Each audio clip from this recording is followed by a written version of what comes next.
그 어느 것도 요구하지 아니하시고 그야말로 값없이 은혜로 이 죄악된 세상 가운데서 하나님의 죄로 인한 진노하심 가운데에서 구원하여 주신 우리 아버지 하나님, 새 생명으로 이 어두운 하나님을 대적하고 예수 그리스도를 거부하는 이 세상의 어두운 길을 우리가 오늘도 갈 때에 말씀의 빛으로, 생명의 빛으로 비추어 주셔서 성령께서 인도해 주셔서 하나님을 향해 가는 의의 길, 진리의 길 가게 하여 주옵시고, 그로 인하여 믿음으로 인하여 멸시받고 핍박까지 받는 가운데서 하늘의 위로를, 하나님의 안위하시는 그 보살핌을 받는 것을 알고 그 은혜를 감사하며 살아가는 하루를 우리에게 허락하시고 인도하여 주시옵소서. 예수님의 이름으로 기도합니다. 아멘. 데살로니가 전서 5장 19절에서 22절 보시겠습니다. 데살로니가 전서 5장 19절에서 22절.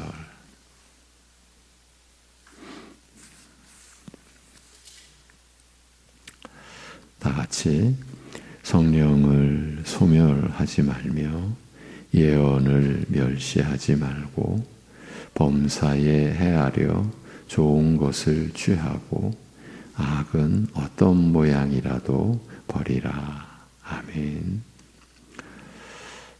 19절, 20절 성령을 소멸하지 말며 예언을 멸시하지 말라고 사도가 권면한 것은 이 앞에서 19절 앞에서의 모든 권고, 즉 서로를 위한 것이나 자신을 위한 것이나 어떤 권면이든지 그 명령의 말씀이 우리 각자에게 역사하여 우리를 움직이게 하고 순종케 하는 것은 순종할 수 있는 믿음과 담대함과 지혜를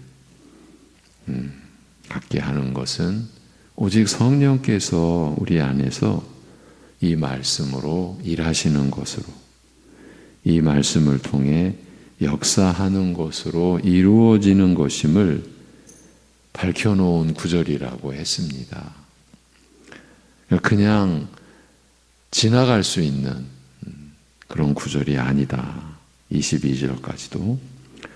그래서 사도는 바로 이어서 성령을 소멸하지 말라고 하신 다음에 예언, 곧 우리를 살리고 우리를 하나님을 향하여 움직이게 하는 진리의 말씀을 경시하거나 멸시해서는 안 된다라는 점도 강조해 놓은 것이라 했습니다. 왜냐하면 그 말씀으로 성령께서 신자 각자의 심령에서 일하시기 때문입니다.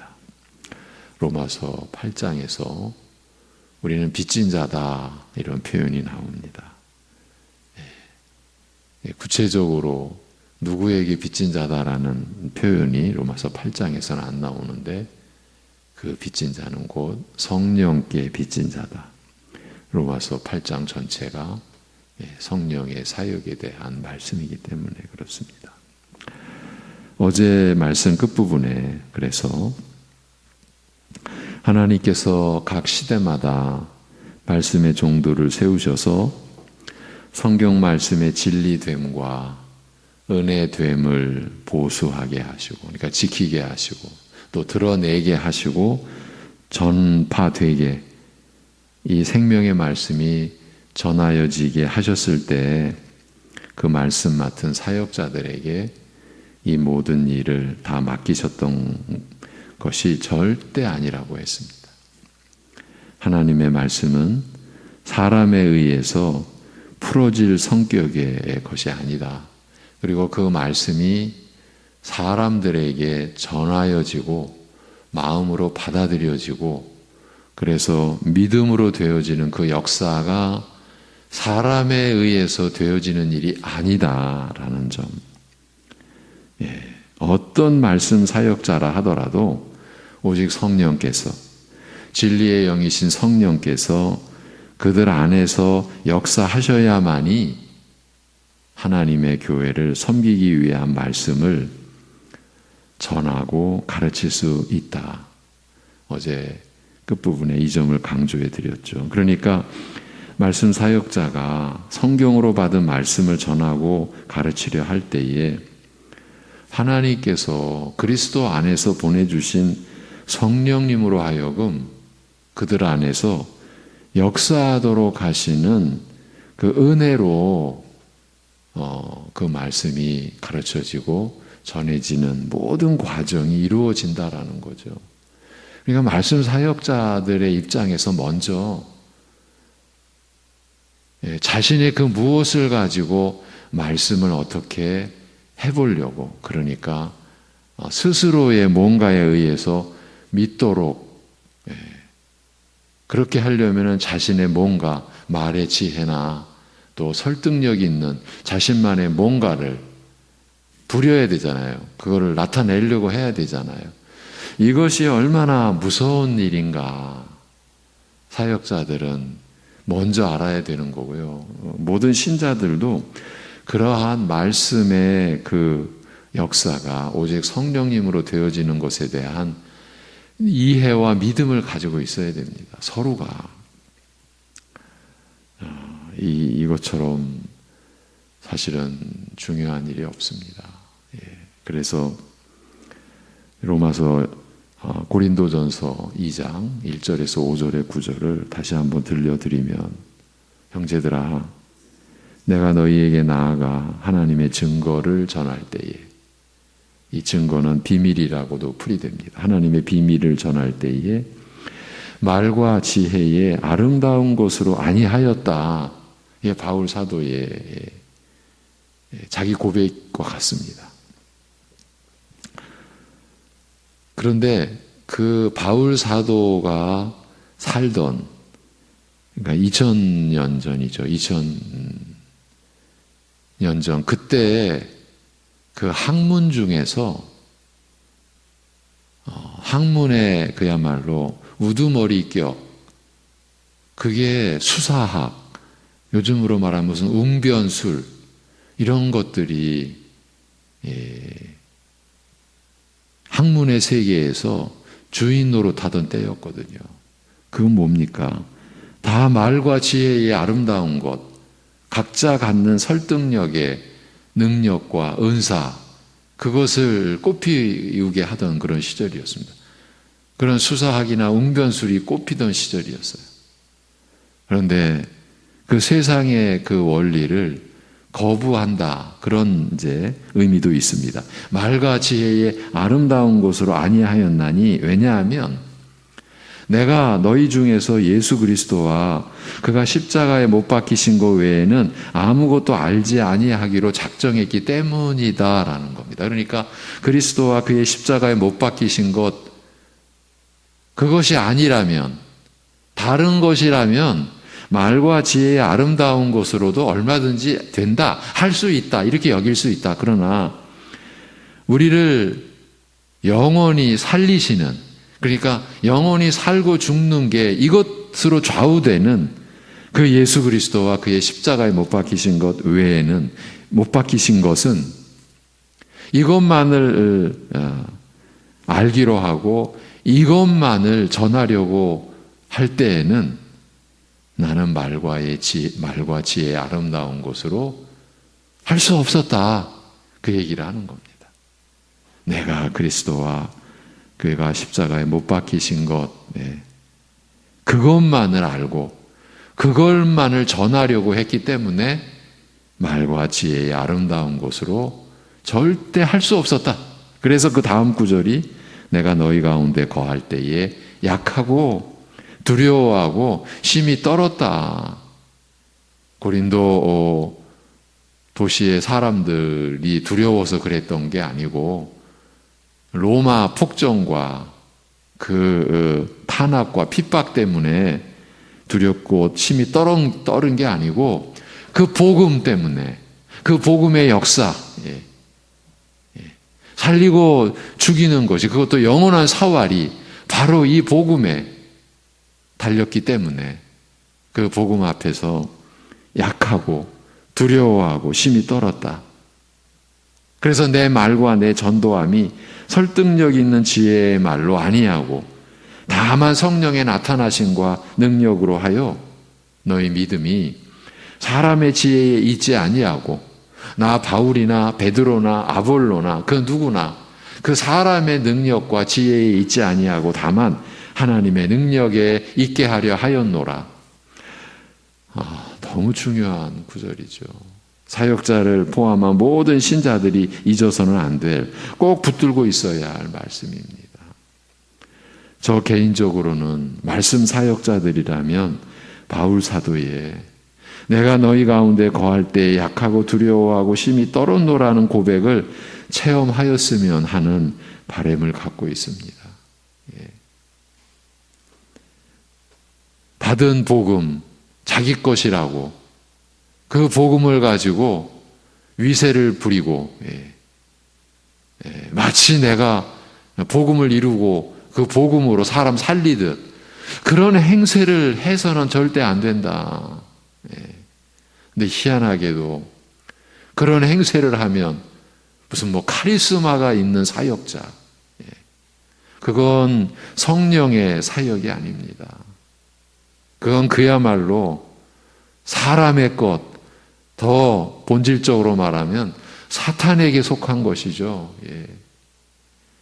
그 카리스마라는 게 본래는 이 성경 언어로 하면은 그게 은사고 선물이라는 말인데 이 세상에서는 그게 이제 말이 변용이 되어 가지고 능력, 권위가 있고 능력을 행사하는 그런 지도자, 사역자 사람들은 그거를 흠모하죠. 그리고 거기에 자기의 모든 것을 내던지죠. 얼마나 우매한 일입니까? 고린도 교회가 그래서 나는 아볼로를 따른다. 나는 베드로를 따른다. 나는 바울을 따른다. 그래서 교회의 위기, 그 위기의 교회를 향해서 교회가 어떻게 세워지고 교회가 어떤 곳이냐, 교회를 가르치는 서신이 고린도 전서입니다. 그 시작되는 로마서 2장에 이 고백이 나온 겁니다. 그래서 어제 이와 관련된 현실의 예도 잠깐 들어드렸었죠. 말의 지혜로 한 것이 얼마나 악영향을, 그곳을 떠난 교인이 마치 고향을 돌아보듯 향수를 느끼는 거예요. 그때 그 말씀, 그 뇌리에서 심령에서 씻어버려야 되는데 그게 잘 안 씻겨지는 거예요. 성령의 나타나심과 능력으로 하여, 그 고린도전서 2장 4절에서 다만 성령의 나타나심과 능력으로 하여는 성령님의 능력 있으신 증거로라는 뜻입니다. 아니면 능력 있으신 성령님의 증거로. 그러니까 나타나심이라고 하는 것은 성령님의 증거를 가리키는 말이에요. 요점은 나타나심, 이것이 증거하신다라는 뜻에 있다는 거예요. 성령께서 능력 있게 증거하신다.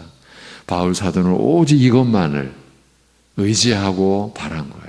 그러니까 자신이 복음을 나타내고 전하고 선포할 때에 성령께서 능력 있게 역사하시는, 또 증거하시는 그 은혜를 따라서 그 능력을 힘입었을 뿐이다.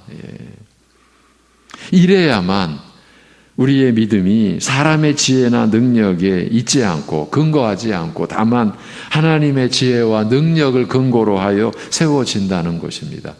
그러할 때의 영생으로 귀결이 되는 거죠. 영혼의 구원을 받게 되는 거죠. 사람이 할 일이 아니지 않습니까?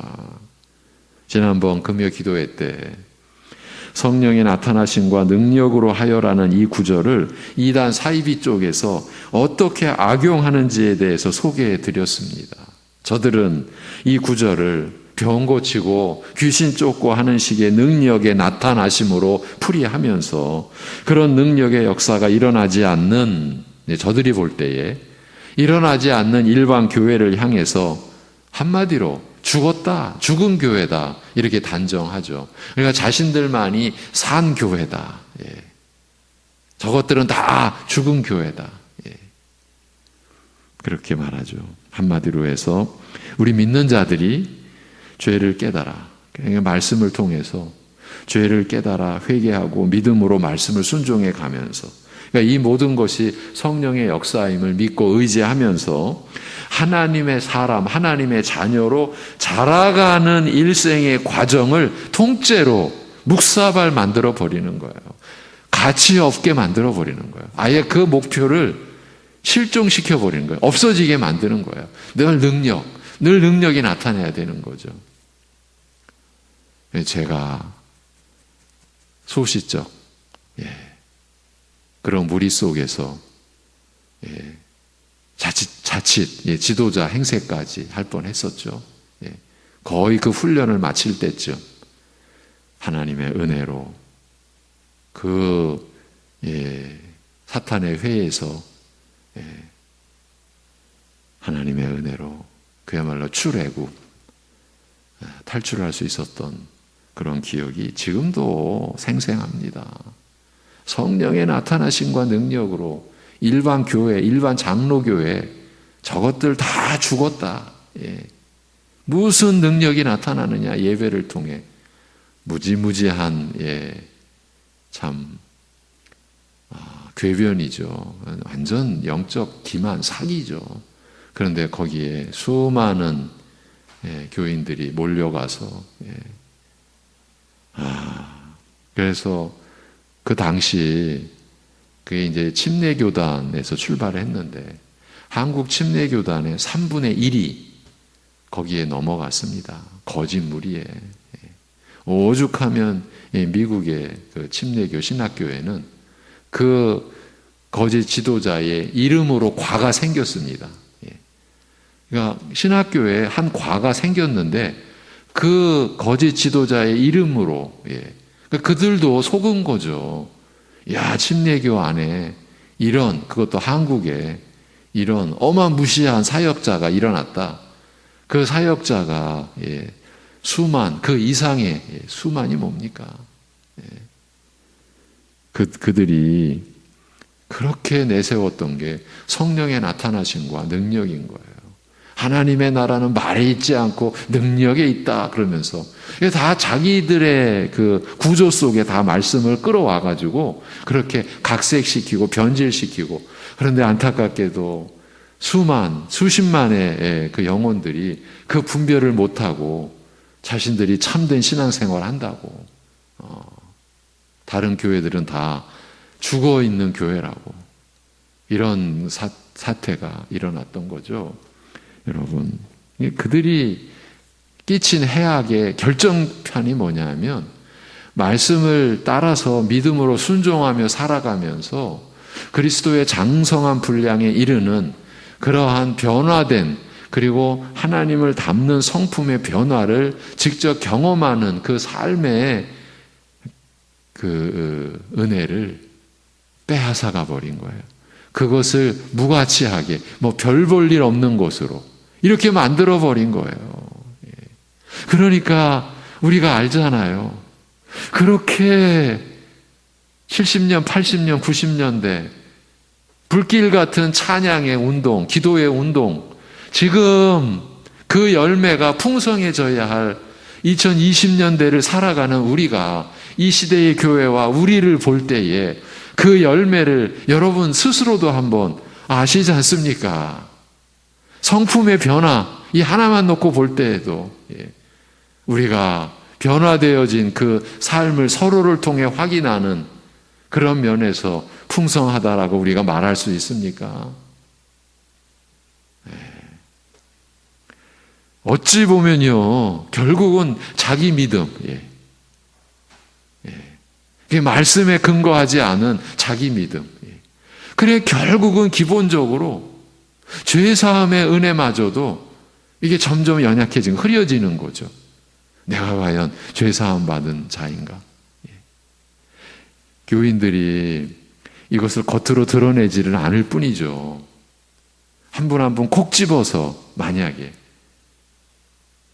그런 시험지 딱 내놓고 죄사함에 대한 자기 신앙 고백을 진술해 보라라고 했을 때 과연 자기가 죄사함 받은 그 은혜에 대한 믿음을 어떻게 얼마나 고백할 수 있을까?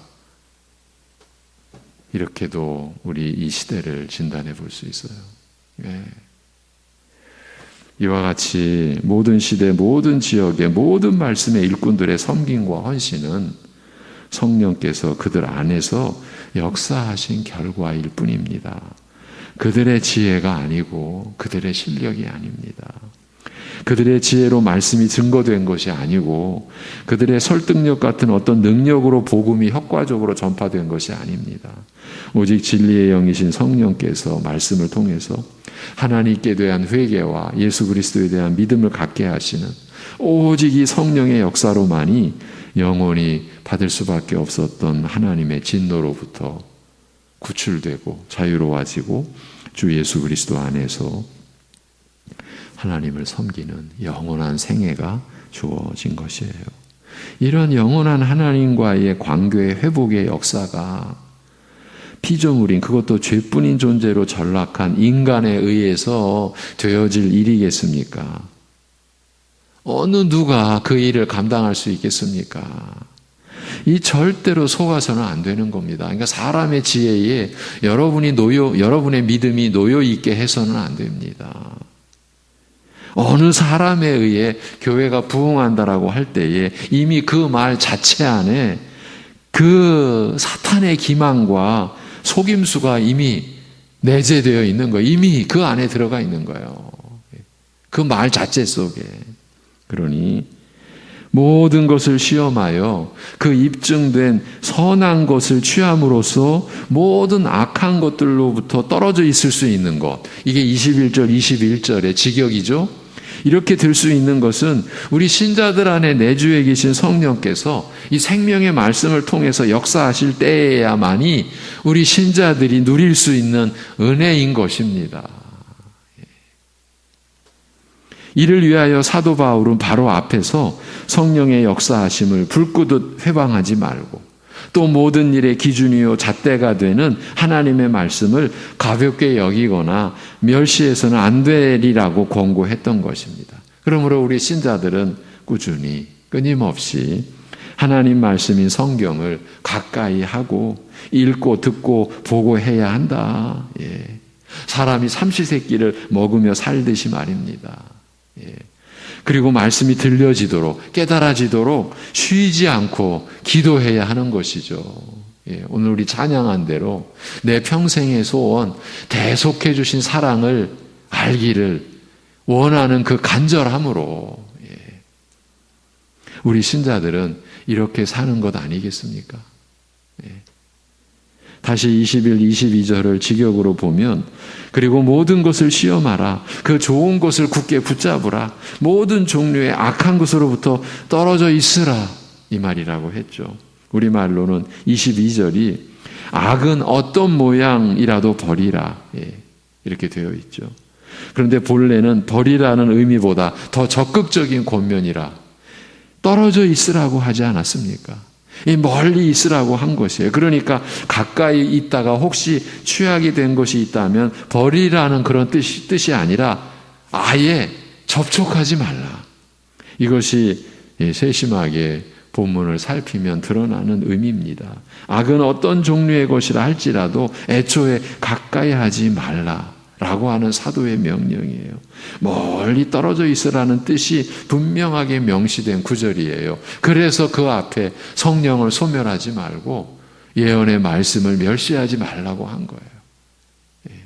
무엇이 선인지 악인지 분별이 돼야 되지 않겠습니까? 예.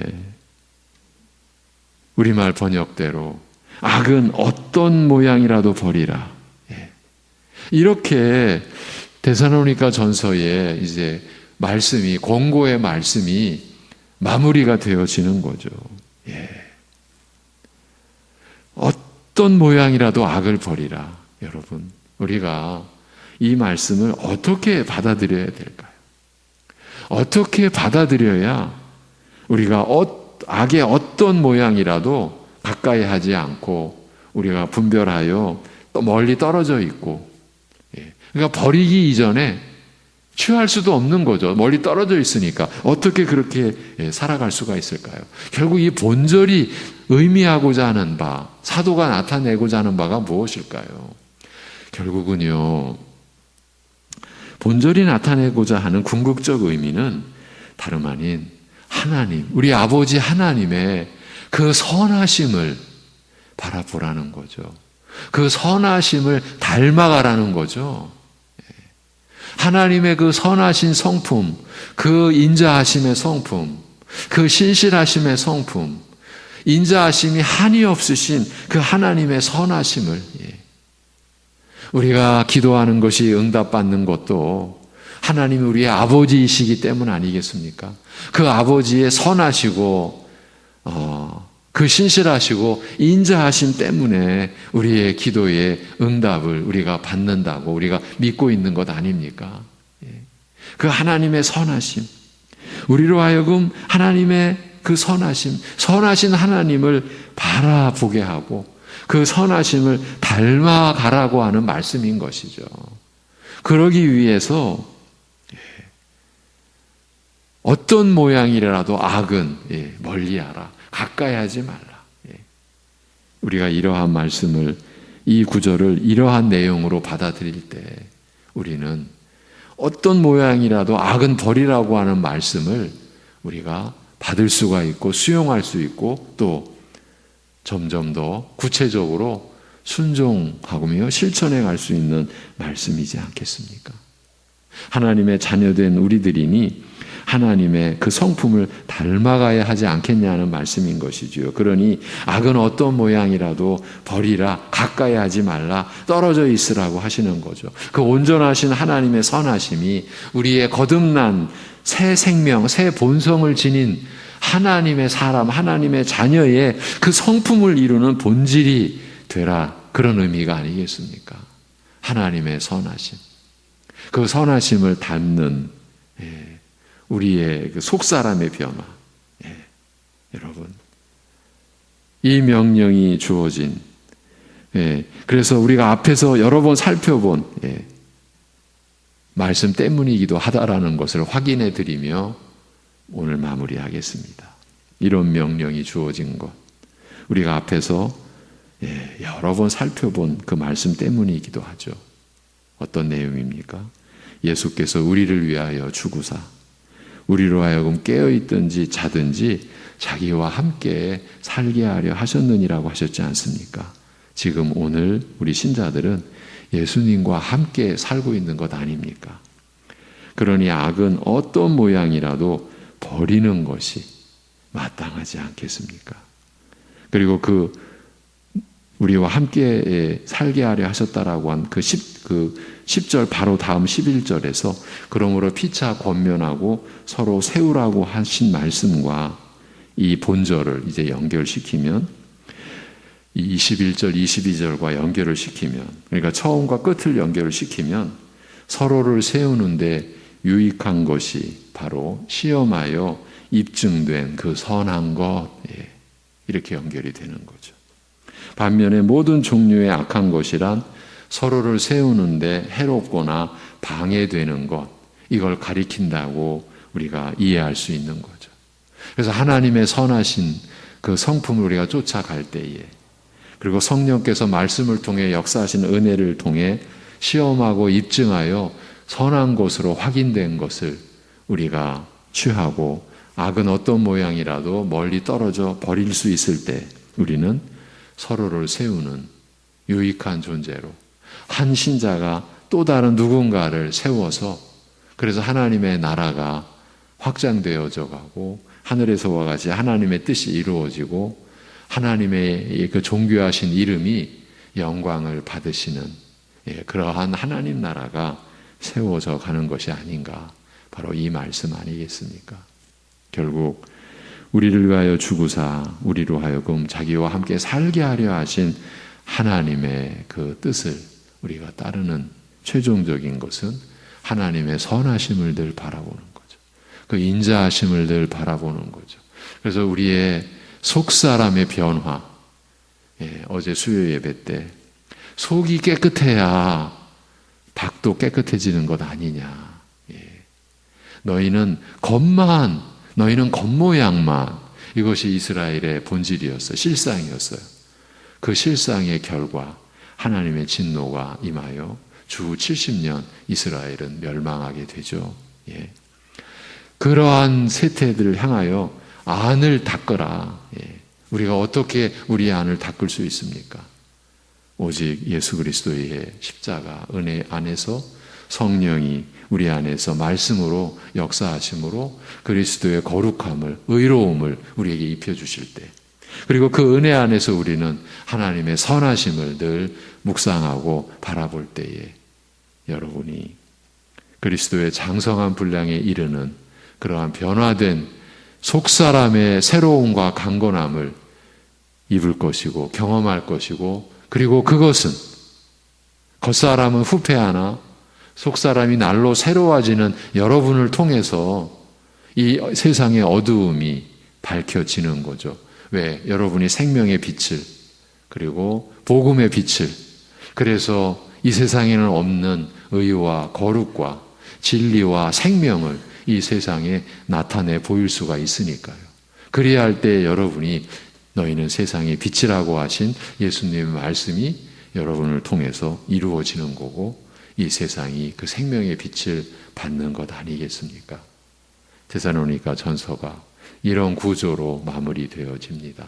기도하겠습니다. 하나님 아버지,